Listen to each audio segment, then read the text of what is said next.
Le journal pour lequel j'ai risqué ma vie pendant la réédition. Il ne dessine plus parce qu'il n'a pas envie, il a peur de subir le sort de Toscaya. Ici aussi à Lausanne. When he came out of the toilet, he see them dancing.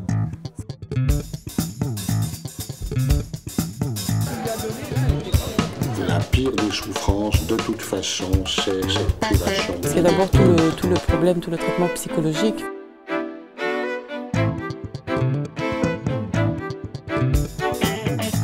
On leur donne l'opportunité de recevoir un peu d'amour et un peu de respect.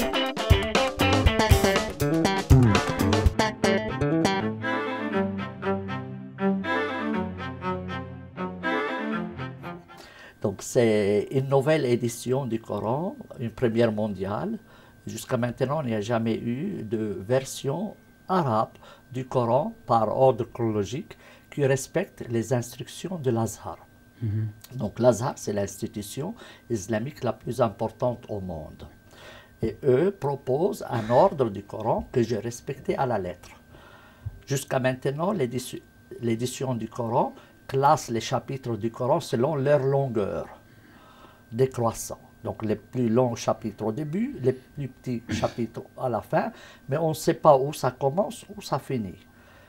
Alors, ça s'étend sur 22 ans la révélation, mais on ne sait pas où ça a commencé, ni où ça a fini. Chez moi, dans mon édition, vous avez exactement quand la révélation a commencé, comment a été la révélation et comment la révélation se termine. Donc, cette idée de mettre en ordre ou de suivre cet ordre-là m'est venue pour faciliter la lecture du Coran. Mais à votre avis, pourquoi les musulmans n'ont pas envisagé d'avoir une édition chronologique, sachant bien que les musulmans savent qu'il y a des sourates qui étaient révélées pendant la période de la Mecque et les autres dans la période de la Médine. Est-ce que pour vous, il y a une raison particulière? Disons, les gens aiment la paresse, ils aiment l'habitude et ils ne veulent pas suivre, faire quelque chose de nouveau dans la vie. Ils préfèrent suivre ce à quoi ils sont habitués. Et moi, je ne suis pas musulman.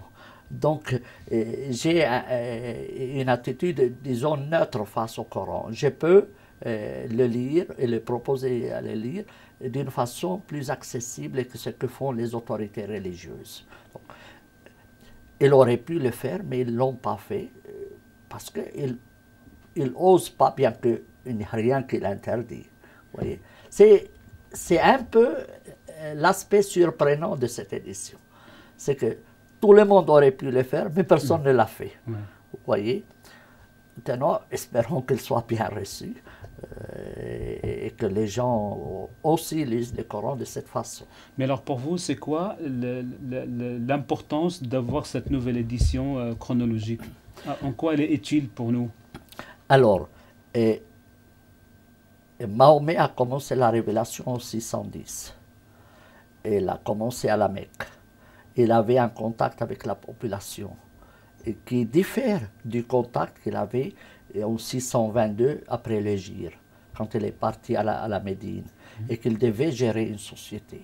Alors, la première partie du Coran a un autre style et une autre manière de proposer les choses. Le Coran, dans la deuxième partie, va suivre l'évolution de la société. Et il va devenir normatif. Il va devenir juridique et politique. Donc, si vous voulez savoir comment le Coran a évolué de A à Z, il faut le mettre par ordre chronologique. Donc, vous respirez avec les prophètes. En lisant ce Coran, vous savez, voilà, le prophète a commencé par ça. Et voilà, quelques années après, comment c'est devenu. Et voilà, une fois qu'il devient chef d'État, comment c'est terminé. Et à la fin de l'ouvrage, vous savez, voilà les derniers versets que Mahomet a reçus. Et c'est beau de suivre l'individu, suivre le message du Coran de A à Z. Pour les juristes, c'est très important pour savoir où se trouvent les normes. Parce que le Coran, c'est un texte juridique quand même. Aujourd'hui, dans le Coran, se trouvent un peu partout les normes. Et si vous le savez, que c'est dans la deuxième partie. Donc ça va vous faciliter l'accès au texte. Ceci dit qu'on aura une autre lecture du Coran et peut-être une autre compréhension de l'arrivée de l'islam. Ça rend plus facile. Ça rend plus facile la lecture du Coran pour quelqu'un qui n'est pas habitué. C'était ma propre expérience personnelle. Quand j'avais 16 ans, j'ai acquis la première version du Coran, mais je n'en ai rien compris. Et je me suis pressé à l'offrir à un ami musulman. Je suis moi-même donc chrétien, je n'ai rien compris, je voulais comprendre les musulmans, leur texte sacré, c'est normal, mais je n'ai rien compris.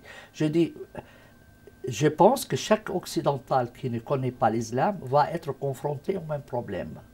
Facilitons pour lui l'accès à ces textes religieux. Mais c'est aussi quelque chose pour les musulmans, parce que c'est aussi utile pour eux de lire leur Coran à la manière avec laquelle il a été révélé à Mahomet, et pas les chapitres longs au début et les petits et les courts à la fin. À part l'ordre chronologique du Coran, la langue arabe dont il a écrit le Coran, elle est aussi une langue très difficile. Absolument. Même pour les musulmans. Absolument. Donc, c'est une publication bilingue. Le verset arabe en face du verset français. Et donc, vous pouvez même apprendre l'arabe ou le français de cette manière. Et elle est faite d'une façon belle pour que ça attire l'œil et pas quelque chose de difficile à y accéder. Voyez. Et cette édition ajoute aussi les variantes du Coran, ce qui ne se trouve dans aucune édition du Coran. Et c'est en fait les dialectes du temps de Mahomet ou d'autres manières de prononcer les mots. C'est comme si vous parlez à un Suisse alémanique. Alors vous allez lui parler d'une manière, ou si vous parlez à un Allemand, c'est une autre manière, ou à un Autrichien, c'est une autre manière. Donc, selon les autorités religieuses, l'ange Gabriel a révélé le Coran en 7 lettres. Nous avons maintenant une lettre, une forme du Coran, mais quelles sont les autres manières de prononcer le Coran? Et là, vous les avez dans les notes. Mais pourquoi, à votre avis, il y avait ce souci de la part de Gabriel de révéler le Coran en 7 dialectes, disons? C'est le dogme musulman, c'est pour rendre accessible le message. Parce qu'il y avait des tribus qui ne comprenaient pas la langue de Quraysh. Donc il y avait des Tamim ou autres tribus qui n'avaient pas tout à fait la même terminologie. Vous voyez, un Saint-Ginois ne comprend pas nécessairement un Balois. Ou un Balois ne comprend pas nécessairement les Suisses alémaniques des Iroquois. Vous voyez, donc ça dépend à qui vous vous adressez. Si vous parlez à des Chinois, vous devez leur parler du chinois. Si vous parlez avec des Arabes, vous devez leur parler des Arabes. C'est la même chose des dialectes.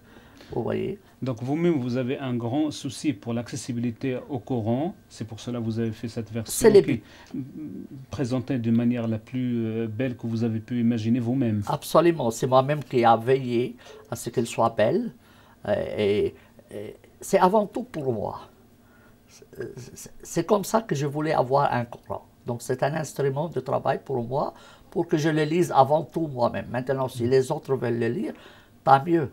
Et je peux vous dire que depuis qu'il est sorti, il y a quelques jours, il y a des gens qui n'ont jamais eu le Coran dans leurs mains et qui se sont précipités à l'acheter. Donc, c'est déjà quelque chose de très bien. Même des professeurs universitaires de l'université qui sont venus chez moi me dire « S'il vous plaît, vendez-moi le Coran, je ne l'ai jamais lu, j'aimerais bien le lire. » Est-ce qu'à votre avis, ça suffit de donner ce Coran que vous venez de publier comme cadeau pour que les gens puissent le comprendre, ou bien il faut quand même l'accompagner avec un autre livre qui explique la révélation coranique, son évolution et l'histoire de l'islam pour que les gens puissent avoir une meilleure compréhension? Alors, au début de mon édition, il y a quand même une 20aine de pages d'explications. Donc, et déjà le fait de mettre le Coran par ordre chronologique, ça rend sa lecture beaucoup plus facile. Évidemment, si vous voulez être un spécialiste, vous allez vous axer sur les notes, etc., sur l'appareil scientifique et dans les notes. Mais même un simple lecteur peut le comprendre, puisque c'est voulu comme ça qu'il puisse être lu par par toute personne. Dernière question, il y a certaines personnes qui, eux, trouvent toutes les bonnes raisons pour écrire quelques lignes contre l'islam, en particulier contre le Coran. Vous faites un peu l'opposé, pourtant vous êtes chrétien. C'est quoi votre message? Notre message, nous cohabitons. Nous cohabitons ensemble et nous devons nous comprendre les uns les autres. Et nous devons comprendre les messages des uns et des autres. C'est très bien que toi tu lises une fois mon évangile, que tu saches qu'est-ce que je suis, et qu'une fois aussi je lise ton Coran. Et tu sais, c'est très bien les couscous. Tu vois, c'est bien la fondue, la raclette. Essayez les uns les autres. C'est aussi, ça donne un bon goût pour la cohabitation. Vous voyez, si tout le monde ne mangeait que de la raclette et de la fondue, ça serait un peu ennuyant. Mais si tout le monde ne mangeait que des couscous, on perd le goût du fromage. Mélanger les cultures et avoir accès les uns aux autres, aux connaissances les uns aux autres, aux textes sacrés les uns aux autres, espérons-le, ne fera que rendre la cohabitation plus pacifique et plus agréable.